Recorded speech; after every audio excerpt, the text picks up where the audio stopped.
Big news coming out of the Department of Education.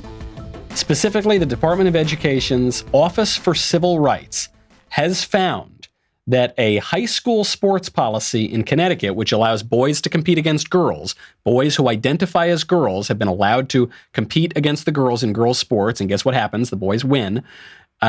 They found that that policy violates Title IX, violates protections for women on the basis of sex. This is a big political issue that has erupted, whether protections on the basis of sex protect sex or gender identity. The idea that if you're a boy, you can identify as a girl. Obviously, that would undermine protections on the basis of sex.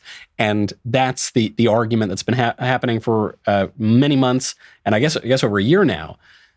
I think at this point, I've got to give Madeleine Kearns a co-host credit on this show, because it seems like every time I fill in for Ben, this issue crops up. There's some news that develops. So we are joined now by Madeleine Kearns, the William F. Buckley Jr. Fellow at the National Review Institute, who has written extensively on this case and on this topic.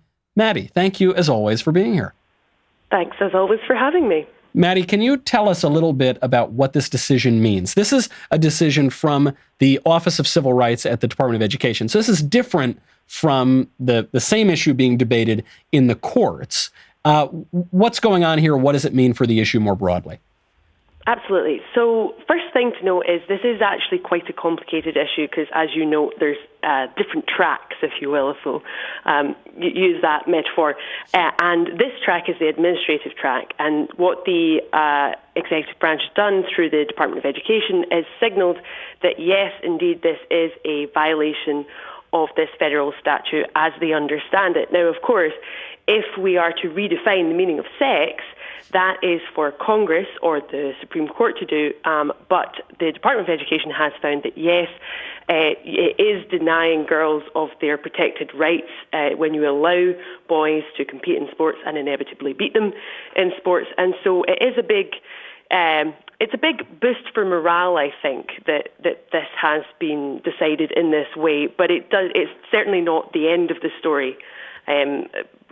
Those three tracks could converge at some point. We've been keeping our eye on all of three of them, so we'll just have to wait and see with regards to the lawsuit. Because we've seen, I mean, it seems pretty obvious, I think, to a lot of people. It doesn't seem as obvious to left-wing lawyers, but it seems obvious to a lot of people that if you have Title IX to protect girls' sports, and to make it such that girls don't need to compete against boys and almost certainly lose because boys are physically stronger than girls. If you then let boys compete against the girls, you've completely undermined Title IX. So it seems very clear, and it makes sense for the administration to come to this conclusion. But of course, it's going to continue to be fought in the courts. Does the decision by the Office of Civil Rights at the Department of Education affect the way the courts are going to think about this? Meaning, courts very often will defer to some of these executive agencies. Is that going to play a role here when the Supreme Court, for instance, makes its final decision, or are these tracks really completely separate? I think the answer is not necessarily. So it sort of depends on the argument and the finding of the justices. I mean, what is interesting is that obviously, during the Obama era, we had guidance issued in 2016, which was joint guidance from the Education Department and Department of Justice, which many have, which said that it was fine to have boys who identified as girls competing against girls, and many then cited that as their excuse for having various, bathrooms and all sorts of problems. So it does actually crop up in the courts from time to time, but I don't think it's in any case a clear-cut decision that will have knock-on effect. I think it really depends, and they are pretty separate. And so the case of the three Connecticut girls versus the boy athletes and the school boards is still ongoing. So we're still kind of in the midst of that. So we'll just have to kind of wait and see.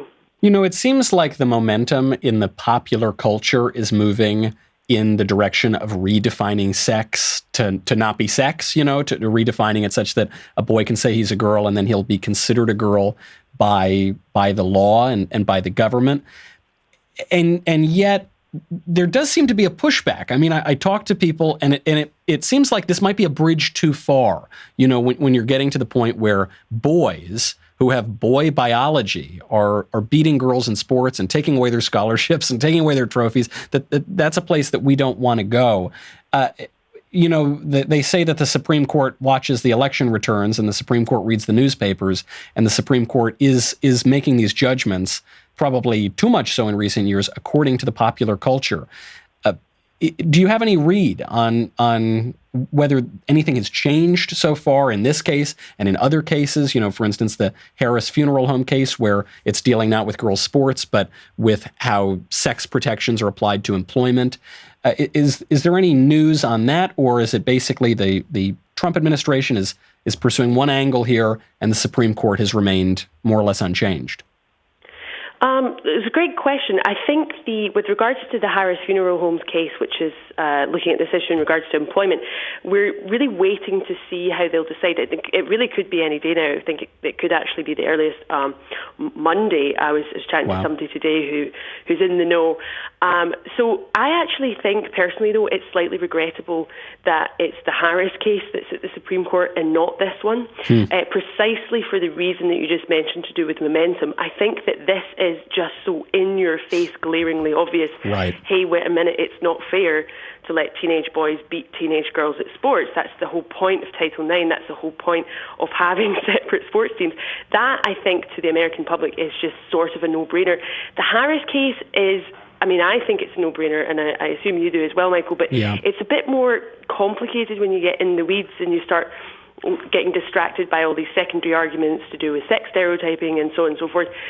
So I'm a little nervous about Harris. I hope that's just my natural cautious impulse coming through, but I would be a lot more comfortable if it was this case in front of the Supreme Court. But hey, it's not, so we'll just have to wait and see. You're proving the old adage that the difference between a Scottish optimist and a Scottish pessimist is that a Scottish pessimist says things can't get any worse, and a Scottish optimist says, oh, yes, they can. But obviously things might change here, so we're going to have to bring you back on when that does happen to help us break it down. Thank you, as always, my de facto co-host, Madeleine Kearns. You can read Maddie at National Review and follow her on Twitter as well. Maddie, always appreciate your perspective. Thanks, Michael. Always a pleasure.